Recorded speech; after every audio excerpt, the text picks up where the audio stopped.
আজকে আমরা চলে আসছি কাস্তেল্লা মারে। তো অলরেডি ছামিসোনা নেমে গেছে পানিতে, আর আমরাও নামবো। এই মাঠটায় আসলে বেশ কয়েকবারই আসা হচ্ছে আমাদের, কিন্তু ছামিসোনা এই প্রথম।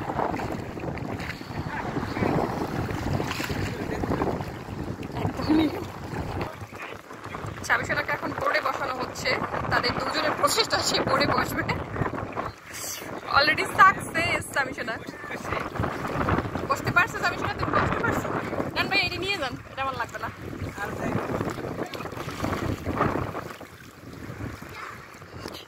ভাই এখন চলে যাবে মাঝে, যত দূরে যাওয়া যায় আসলে, আর ছামিসোনাও যাবে। পানি কিন্তু বেশি না, যেমন দাঁড়া তো, এই যে পানি কিন্তু বেশি না, কোমর সমান পানি। হ্যাঁ মাঝে বেশি, কিন্তু এখানে চর পুরাটা বালু। হ্যাঁ ছামিসোনাকে নিয়ে বেশি দূর যাওয়াও যাবে না। ওই দিন যে ভিডিওটা করছিলাম সেই মার আর আজকের এই মারটা কিন্তু এক না, আজকে টোটালি ডিফারেন্ট আর একটা জায়গা। এখানে আমাদের বাসা থেকে এখানে আসতে ম্যাক্সিমাম 1 ঘন্টা 1 ঘন্টার মতো লাগে টাইম, এর বেশি লাগে না। তো এই মারটা সেখানেই। আসলে প্রচন্ড গরমে আমার মনে হয় যে সাগরের পাড়ে আর পানিতেই ভালো লাগে। আর আমরা যেহেতু গ্রামের মানুষ, পানি আমাদের অসম্ভব প্রিয়।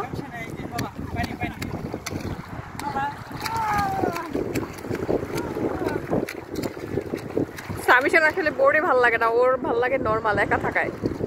একা পানিতে ভিজবেও, পানি ধরবে, এইটাই হলো ওর গিয়া মেইন উদ্দেশ্য।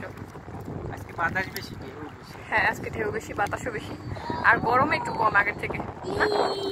কারণ আমাদের যেহেতু সামার শেষের দিকে, একদমই শেষের দিকে আমাদের, এরপরে আর অবশ্য সাগরের পাড়ে গোসল করার তেমন কোনো আনন্দই থাকবে না।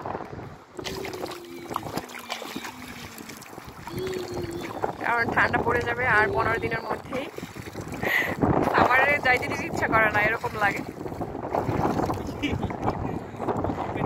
মানে যে গরমটা আরো কিছুদিন থাকতো তাইলে আরো বেশি ভালো লাগতো।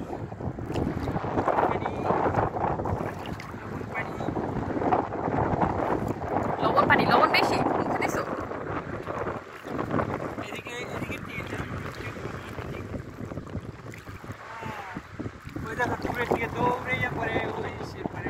এইদিকে হলো কি তোমার অন্ধকার আসতেছে, ঠিক আছে, যদিও এখানের সিনটা খুবই ভালো, মানে অসম্ভব সুন্দর। আসলে এই যে সাগরের পাড়ে পাড়ে হলো গিয়ে যে বাসা বাড়ি।